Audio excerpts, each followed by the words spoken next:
Hey everyone, it's Suzanne, and I want to thank you for joining us for our So Suzy podcast, where we will be exploring and demystifying some of the crafting world's greatest mysteries. You will also be able to get the show notes and the links we reference by visiting us at sosuzypodcast.com. Back in June, Jennifer, Josephine, Justine, and I were procrastinating one Saturday by doing a Facebook Messenger shopping session, which really boils down to we were enabling each other by finding cool things to buy online. I am not sure you know this, but I have been a wee bit obsessed with bullet journals lately, and I started to see these covers called traveler's notebooks. I had absolutely no clue what they were or why they were so magical. So I started perusing Instagram, Pinterest, and eventually landed on Etsy. It was on Etsy that I found AltGuild and Barrett. Chris makes these incredible leather traveler's notebooks, and as I was perusing his site, I started clicking through to Instagram and his Facebook page. During my Instagram search, I found an insanely cool custom cover he made with the map for the Lonely Mountain from The Hobbit. Needless to say, I was smitten. I shared his page with the ladies, and we were in awe of his dragon scale spine he has been working on, which I think Josephine, Jennifer, and I may come to blows over. We spent so much time oohing and awing over his covers that I knew I needed one. His Etsy shop said that Chris was on vacation, but I sent him a message to see about a custom cover when he got back from his time off, and can you believe he messaged me during his vacation time? I totally wasn't expecting it, but was thrilled that he did. Unfortunately, he wasn't doing custom covers at the moment due to the demand for his covers, but that didn't stop me from buying the Old Soul leather traveler's notebook, or Josephine and Justine picking one up as well. I cannot explain to you just how excited I was to receive my new traveler's notebook in the mail. I ran out to the car for the post office and immediately tore into the envelope, and what assaulted my senses first was the heavenly smell of leather as it permeated the front seat of my car. It was incredible. When I pulled the cover out of the envelope, it felt like butter in my hands. The leather was so smooth, felt absolutely wonderful, and the smell was divine. And yes, I brought that cover right up to my face to inhale the fragrance and feel the smoothness on my cheek. How could I not? Every day that I use my notebook, the leather gets even more soft. The smell is still wrapping me in its warm cocoon, and I can't bear to part with it. Everyone who comes into contact with it does the same thing I do. They run their hands over the front cover to enjoy the fine finish and the smell of leather. When I hold my notebook, it truly reminds me of an old soul. It makes me feel like I have an old friend in my hands. I could imagine this cover being handed down to my children and theirs, with stories of how their grandma brought this notebook with her on all of her adventures. She planned with it, stored her memories, and lived a full life with friends and family. It's more than a notebook. It's an heirloom to be cherished and loved. Which is why I absolutely had to have Chris on the show to talk about AltGuild, his work, and where he found his love for working with leather. Chris, thank you so much for agreeing to be on our podcast and our Made It Happen Monday guest. Yeah, you're more than welcome. And, oh, geez, you actually hit the record button, so people are listening to me now? No, not at all. Oh, This okay. is just it's the practice session. Yeah, No. Otherwise, nope, things are good. How did AltGuild first get its start? Ooh, I thought about that for a bit, and I'm not sure exactly how to put it. It came from a dream. I don't want to sound so cliche when I say I had a dream, but that's exactly what happened. A long time ago, I woke up one day, and the dream that I had was I was filthy rich. And what I had done is I had bought a drive-in theater.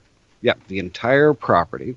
And I kept the front half for an actual drive-in theater, but the rest of it along the perimeter, I set it up so that people could set up little shops all the way around the perimeter. It would be sort of like a night market kind of thing. But the back half of the actual drive-in theater was a large warehouse, and inside it the entire place was divided into little maker spaces, different guilds. Whether there'd be people who were doing electronics, people who would be doing leather goods or woodworking and stuff like that, and they could sell their wares at the actual market.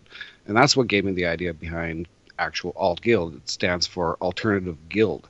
And when I put up the site initially, I was going to slowly get other people to join in with their crafts and sort of form a community. That hasn't exactly happened yet. I've got a friend of mine, Rod. He helps me with some of the covers. He's classically trained in terms of drawing, artwork, and so forth. So when I get one of those really complicated things where I just don't have the talent, I go to him. I hand him the tools. He sits down, does the work, hands it back to me, and I do my part. And how long have you been making items with leather? Ooh, forever. Pretty much forever. The first thing that I really did, I was a kid, and I took my dad's favorite belt, and I basically cut it down and made a bracelet out of it, and grabbed some of my mom's brooches and sort of nailed and riveted them into the actual thing. Gave that to him for his birthday. And you're still alive. His favorite belt, huh? Well, as my mom said, the belt didn't fit anymore, so You repurposed it. basically. And then how long does it take for you to make a traveler's notebook? And I know you make a bunch of other fun goodies, but for the traveler's notebooks themselves, what type of a process is that?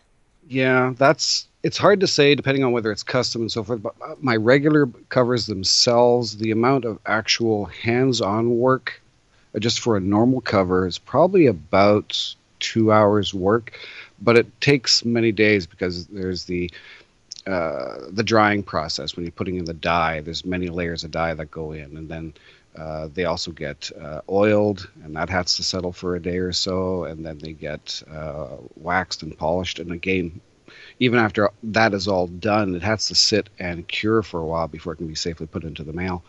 And the hard part with trying to do all of that is, like, if somebody wants a particular shade, I can't always guarantee it because each layer of dyes or oils that gets put onto it changes the shade a little bit. But I would say I tend to tell people that if they order a regular cover, it takes about 8 to 10 business days for me to ship. That's a safe bet. Now, when you're making your traveler's notebooks, because of the drying process, can you work on a couple of them at the same time while you're staining them? Yeah, that's exactly what I do. I do them in batches here. Some might take 3 or 4 days to get through. Others might take 3 days, again, depending on what needs to be done on them. But so yeah, I can do them in batches. I can do maximum size batches of about 8. That's what I'm currently working at. I normally sit at around 4 or 5, but ever since the whole vacation thing, I'm just a little swamped. Now, the really cool part that I liked what you said as far as the colors, where they might choose the fuchsia or the red or the green that you have as the options on your Etsy shop, but they might not always turn out the same way as the photo. It's almost like every single traveler's notebook that you create is really one of a kind. Even if it's 5 people are getting the fuchsia A5 size, that fuchsia color might always be the same, correct? Oh, absolutely. Plus, like, when you see images of the different covers that they're made of the same covers. And never mind the fact that each person's camera or monitor is going to show things a little bit differently. Yeah, you're definitely going to have a different look to each and every one of them. Practically, it all depends on the leather, because I can take a strip of leather from the same hide, and 1 foot down the hide, I can cut a piece of leather out, and then 1 foot further down, I can cut that piece of leather out, dye them exactly, do exactly the same thing to both of them, and there'll be a slightly different shade still. And the really cool part about leather is that the difference of the colors, but also the difference on how they wear. Like the more oils and stuff from your hands that get on the leather, it changes the look and like the depth. Oh yeah, absolutely. Yeah, the old souls, they tend to be a favorite of mine because of exactly that. The idea behind them is they're a type of cover that you can not be afraid to shove into your bag. You're going to get it dirty. Your hands, your fingerprints are going to get onto it. It ages it beautifully. And the really cool part is you have on one of your descriptions as far as, I don't know if it was in your description, but something about the coffee stain. Like, who's going to put the and somebody in your group got a coffee stain on theirs, Yep, didn't they? absolutely. Yes, they did. Trying to remember it. I'm going to take a look. No, can't find it easily. But yeah, somebody, they put a picture up finally of one of my covers with a coffee stain on it. I thought that was absolutely awesome. And I have to read this too, because this is the other piece that really totally sold me on the Old Soul, because that is the one that I got. And it was, I wanted to create a cover that had that old world feel to it. Something you would not be surprised to find inside Indiana's bag. And that was like, oh, Indiana Jones. How could you not? How could you not get this book? Yep, Not get this yep. cover. And Indiana Jones was such a big, especially when I was little growing up. My parents loved the movie. My grandparents loved the movie, especially with the first one. My grandpa was totally petrified of snakes. And when he is down in that pit with the cobras and it pops up every single time, didn't matter how many times my grandpa saw this. If he was sitting in his recliner, he was falling backwards, hitting his head, screaming, knowing full well it's coming. But it was one of those memories that I will treasure. And my daughter, at the age of 10, she got to see Indiana Jones for the first time. And that was it. She was hooked. She wanted to be an Egyptologist. That was her inspiration, to get through school and to go to college. And something that she always loved was that archaeology and, the Egyptology. And I had to have the Old Soul, primarily because of that description, just so you know. So way to go. Yep, I'll agree with you completely. Now, for those of people who may not know, like myself, up until several weeks ago, what is a traveler's notebook? Well, Traveler's Notebook was made, I guess, famous. I don't know, famous might be the right word for it, or popular, by Midori Traveler's Notebooks. That's where people generally found them first, I think. But at the same time, it's a style of notebook that was made long, we're talking 1,000 years ago, the actual style of notebook.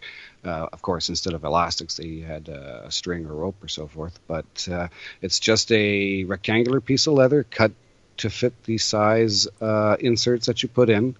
It's got a few strings or a few elastics in this regards, where you slip in your actual inserts. And there's a few different ways in which you can customize it. It's more of a system, is what I would say, as to how to organize a notebook for journaling, art projects, whatever the case might be. I like that as far as the system for organizing, because you are 100% right. When I got mine, I have bullet journals and I'm loving them. And when I got the Traveler's Notebook, I just put them all in there. I'm just going to throw these all in there, just for the heck of it, with no rhyme or reason. And then as I started using it, I was like, I need to rearrange this.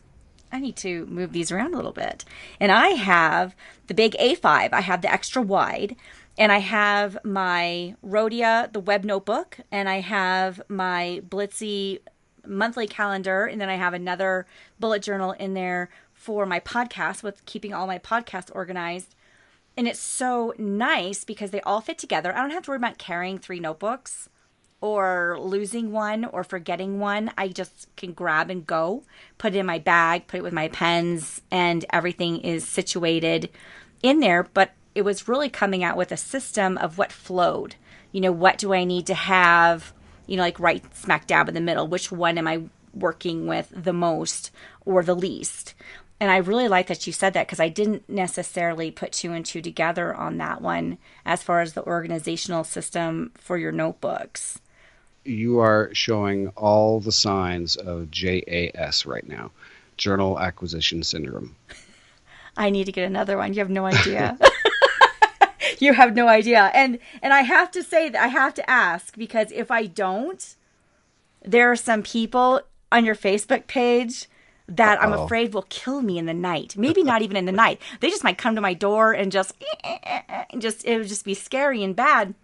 But I know you are extremely busy. And you have beautiful covers. Here it comes. When do you think some of us who don't have 15 to 20 custom covers will ever be able to get one? When do you think that might happen, Chris? Never. I am never doing custom covers ever again, especially for Lagonda. That's it. She's cut off. We're done. You heard it, Lagonda. You're cut off. I, You're cut I, off.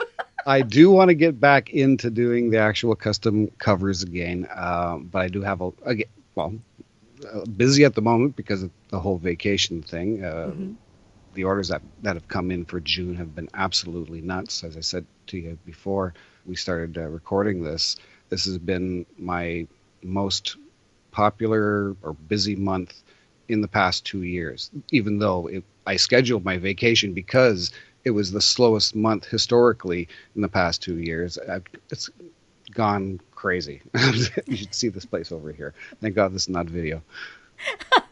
Now, and I do have to say, because when I did ask you for a custom cover, I had sent you over an image that I wanted to get that was from one of my favorite books that we've been reading.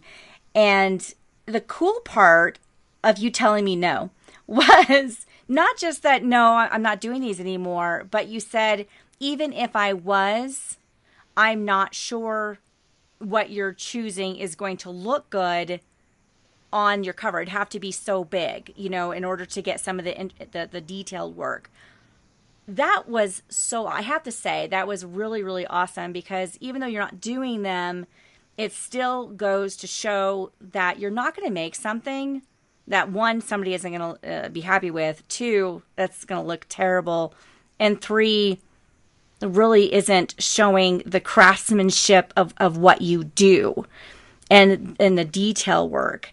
And I really appreciated that. I mean, that was one of those things that was kind of like above and beyond for customer service. Even though I wasn't getting it, it still showed that you had that attention for detail and quality. So I do have to say thank you. Very, very welcome. But don't get me wrong though. I've got an ego the size of Jupiter, and the whole reason for saying no is not so much that you're not going to get something exactly that you don't like. It's the fact that something I've put out doesn't look right, and Right. it just drives me nuts.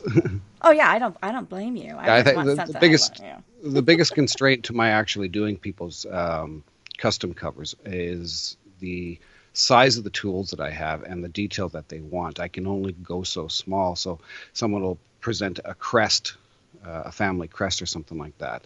I might be able to do it, but it generally will have to be almost the entire size of the cover. So those are the kind of constraints. The other thing is the actual dies themselves. When you think back to when you were in school as a kid, you know how you mix different colors together, you get certain colors. That doesn't work exactly the same with the leather dyes that I use. So trying to blend the dyes to get something is difficult. And the hardest part that I have is trying to feather or create a gradient. So it goes from one color, slowly merges into another color, and so forth. That's practically impossible for me to do, but I'm still practicing. Now, what about your dragon spine book that you've been working on? That was Uh, like back in April that you started that, right? yeah, that's just another idea. I like to let my muse out to come up with some concepts for a cover. I like to come up with an idea for a cover that I really like that I want to put online as a permanent listing for people to order repeats of, as well as doing custom stuff. And again, because I've been so busy, plus I've got a new idea for covers that I think people are going to really like. At least I really hope people are going to like, because I spent the past year and a half researching. I call it jewelry for your journal. I'm not going to give the complete details just yet, but it's my answer to charms. One of the things, whenever I'm designing something, I like to try and think outside the box. If somebody else is doing something, plain old charms hanging from a little chain, that kind of thing, I don't want to do the exact same type of thing. I want to try and come up with another idea that nobody else is doing that is a little strange, maybe. So I've been working on that idea. Again, jewelry for your journal is the idea in my head, and I'm hoping sometime in the next 2 months or so that you'll start seeing some tease photos and videos that I'm working on that'll show you what it is that I've been working on. That's what's been keeping me busy as well. But also, I'd like to get back into actually doing my own custom covers where I've got my own ideas that I want to take the leather and sit down and just come up with whatever pops into my head and get those out. Mm-hmm. Because I enjoy doing the actual covers themselves, and how to put it, if I'm not enjoying doing the work, whether it be someone else's custom covers or my own stuff, then the quality is going to go down. I'm not going to get things out as fast. People are going to be upset, and that's going to ruin the feel of the business. I'm doing this because I enjoy it thoroughly. It's a bit of a game for me. I started the business just to see whether or not I could actually go somewhere with it. And at first it was like a little slow. Then the covers came out and people started, looking at that going, hey, these are not bad. And now it's just completely exploded. Now, other than Traveler's Notebooks, what else do you create and sell? Because you have some pretty cool stuff on your Etsy site. You should see my shop. One of these days I'm going to take photos to show more of the shop that's down here. You'll see a dozen projects that are 3/4 of the way done, and then I stop. I like steampunk stuff, cyberpunk, clockwork, all that kind of stuff, woodworking, and it's sort of a jack of all trades, master of none. That's sort of how I do things down here, and I really want to get more things up there, but I've just been like slammed busy with the covers. People like the covers. So. And then didn't you do a taser, didn't you? Like a steampunk taser? That is probably the strangest thing that I've made to date. It wasn't a request from someone. It was just an idea that popped in my head. And it had to do with woodworking. It had to do with soldering, electronics, and leatherwork. And it all just came together really, really nice. The idea behind it was from the movie Sherlock Holmes.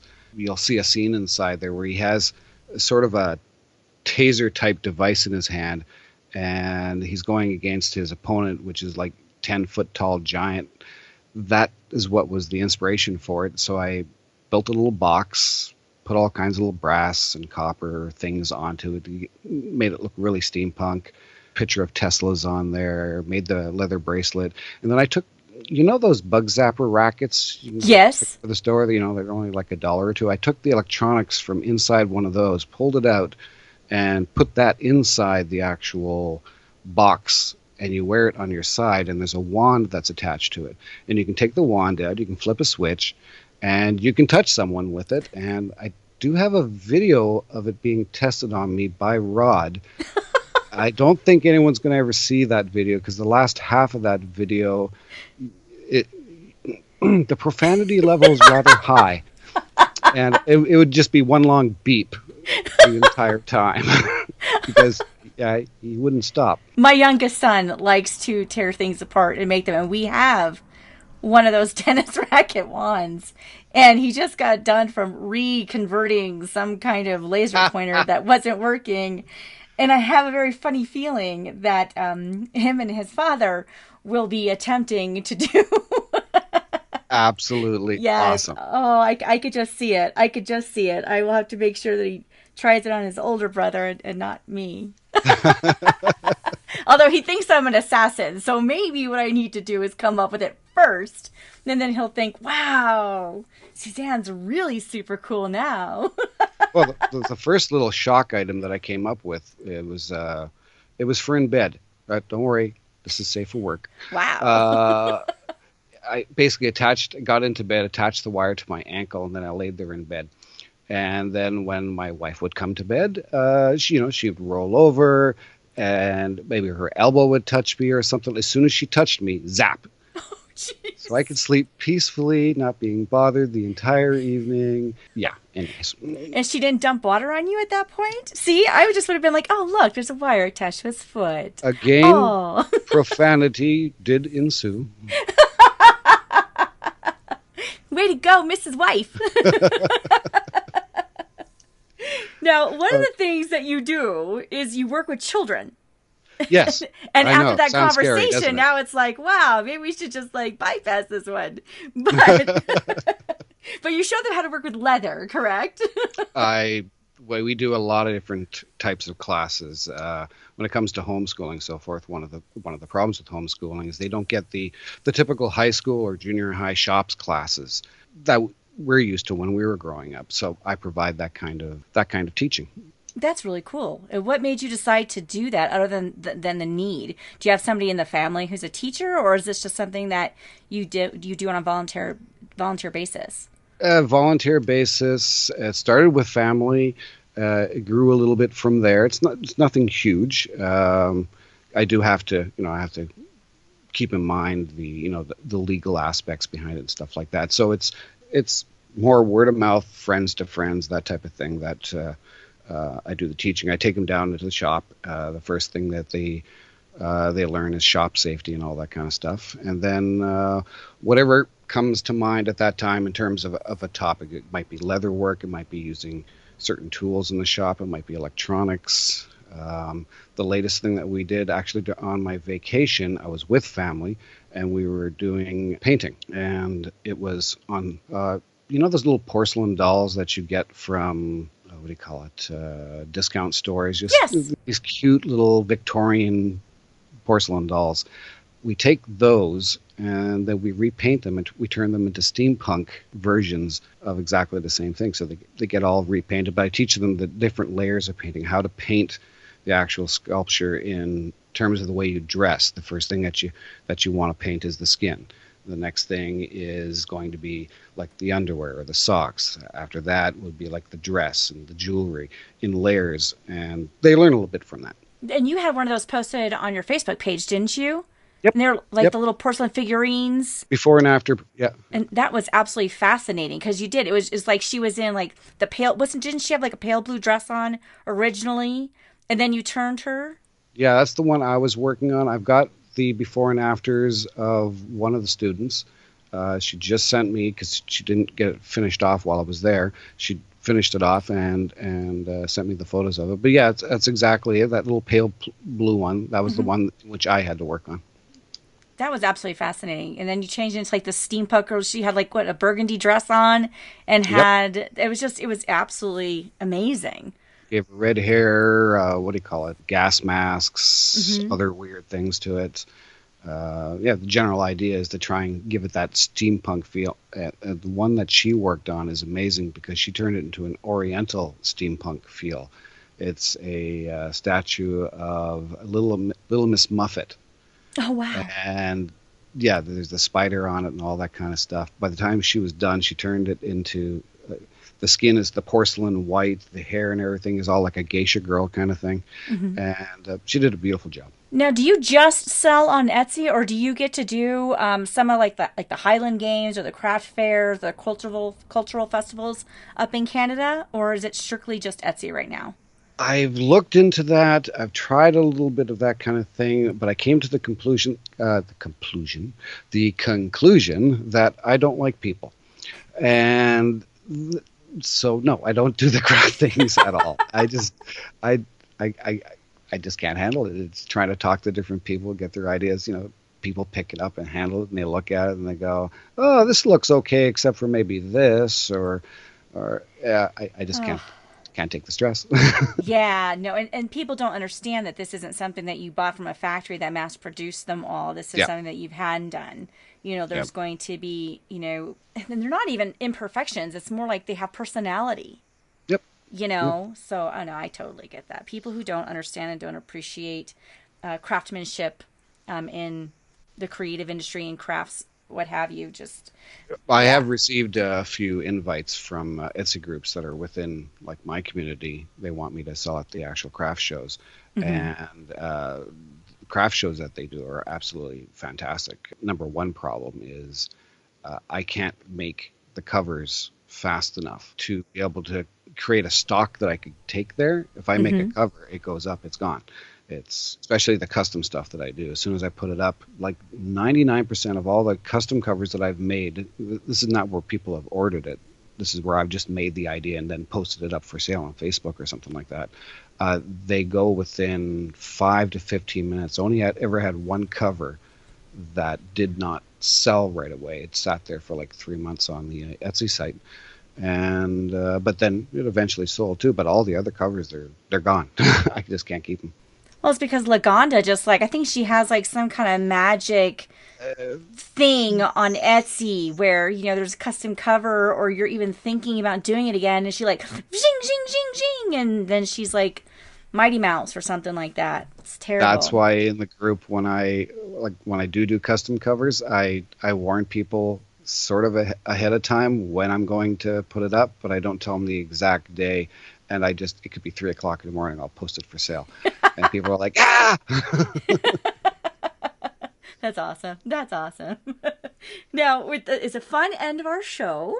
We do a fun facts segment that is all about you and your favorites. My favorites. Your favorites. So, Chris, what is your favorite custom cover that you have done? That one's a little difficult because my favorite custom cover is also the one I hate the most. I got an order from one person. I'm not going to say their name out because I don't want them to feel bad. But as soon as they know that it's It's theirs, too late. As they're soon going to as be I like, say it, they're going to know oh. who it is. Anyways, no, I love them dearly. They gave me these requirements of what it is that they wanted, and they were like hugely detailed. And I looked at it and I read that and I was cocky and I said, "Yeah, sure, no problem." Whoops. Famous last words. Yeah, I had no idea how hard that cover was going to be. It was a Alice in Wonderland cover. Oh. And it's Alice under the tree looking up at the Cheshire Cat. And she had the requirements of all these different colors inside there and shading and so forth. And just Alice alone, trying to draw Alice. I'm not a classical artist. That's where I pulled Rod in and showed him my pyrography tools. And I said, let's take a look and see what you can do. And he did this beautiful job of putting Alice on there and the tree and the cat and so forth. And then after that, I came in and did the leather part, or tooling in the leather and then dyeing it and so on. But there was some other work. I had actually forced myself and my wife to go and take drawing lessons just to see what I could learn from that to help me with it. So as much as I love that cover, I hate it. In the end, I actually sent them their cover free of charge because the amount of what I learned from making that cover, and I put all of that to use to this very day in the other custom covers that I worked. It was so worthwhile that I just could not, and I made her wait forever for that cover. I'm talking months.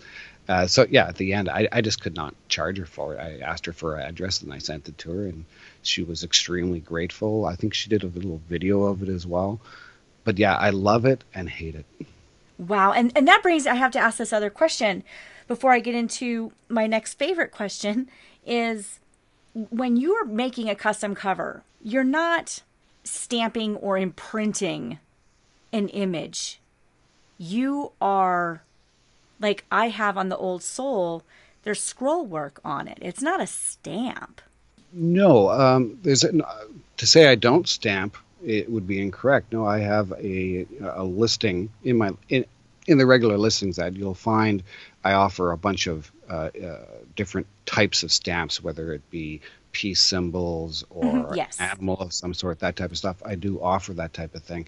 But yeah, in terms of the scroll work and stuff like that, yeah, I use a scratch awl and I use cardboard templates. That's how I keep things so perfectly straight and so forth. I have these cardboard templates where I have drawn the image, for lack of a better word, onto there, and they got little tiny holes. And what I do is I place that over the leather, and then I just poke through those holes just a little tiny dots, and then I take that off, and then basically I have that join the dot type of artwork that's on the leather, and then I take the scratch awl, it's basically a pointy tool, and I at a ruler and so forth, and just drag and tear into the leather to make those particular marks.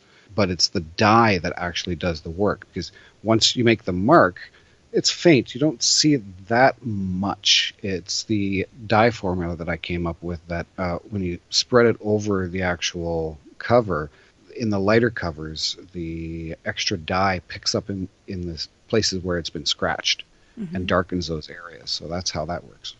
And then what is your favorite size of traveler's notebook that you enjoy making the most?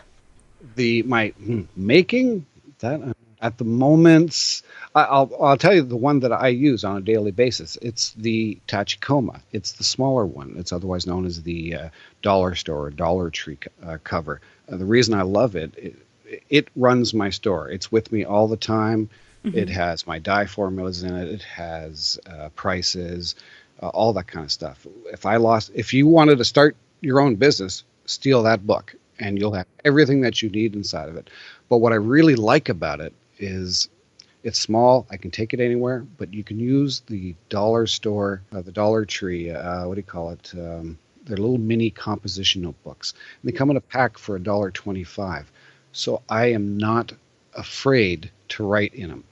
Compared to some of the inserts, $10 for an insert, you think twice about making a mark on it or what you're going to write. With these smaller ones, I don't care. I write whatever I want. That's probably my favorite size. And what is your favorite part of owning your own business? Podcasts? No, I've turned down easily about 4 interview things. You're the first person to actually get through to me and actually get me online. But my favorite part of actually running the business is all my life I've always had this plant a seed and watch what happens and grow type of an attitude towards things. And in starting AltGuild, that's part of the game as it were for me. I wanted to start a business. I grew up during a time where there was still a thing called customer service out there. Now we have the big box stores. I wanted to create this business and run it successfully, but at the same time show people that customer service still exists. I'm definitely not big box store. I'm not a factory. It takes time to get some of this stuff out, but I think that's the part that I like the best, is being able to run this successfully and show people that there is care involved in what I'm doing. And where can people go to learn more about AltGuild and purchase a traveler's notebook? Right now I'm on Etsy. Generally, I tell people to go to altguild.com. That's sometime in the future, I will be looking at doing a website of my own and then pointing altguild.com to it. But right now, that just brings you directly to my store on Etsy. And then you also have your Facebook page. Yep, Facebook. I have 2 pages. I have my regular page, and then there's the other one that customers find out about later. It's supposed to be a secret, though. Supposed to be a secret. Supposed to be. Shh. Yes. And then you have Instagram. Yeah, Instagram. I think I'm on there as AltGuild or Bald Traveler. I had my name in the past. My online name for the longest time is Bald Traveler. People called me Baldy. I think I have it up as AltGuild now. I think you do too, because that's how I found you. Yeah. Yeah, the Facebook page is the AltGuild, is the name of the actual pages. So there's someone else has AltGuild out there. So I'm the AltGuild. And Chris, thank you so much. No, it's been an absolute pleasure. I didn't even have to touch my ice cream, and the bucket is not full. That is very good. And I'm glad we didn't scare you too much. And I have to tell you, this is 40 minutes. 40 minutes. 40 minutes. I know. You killed it. You were so worried. You were so afraid. And you have just been sharing a wealth of knowledge and information. Well, thank you very much. And we are going to have links for AltGuild in our show notes for you to go check out the Traveler's Notebooks and see the amazing craftsmanship that Chris puts into all of his work. And until next time, this is Suzanne, and you have been listening to the So Suzy podcast. Happy stamping!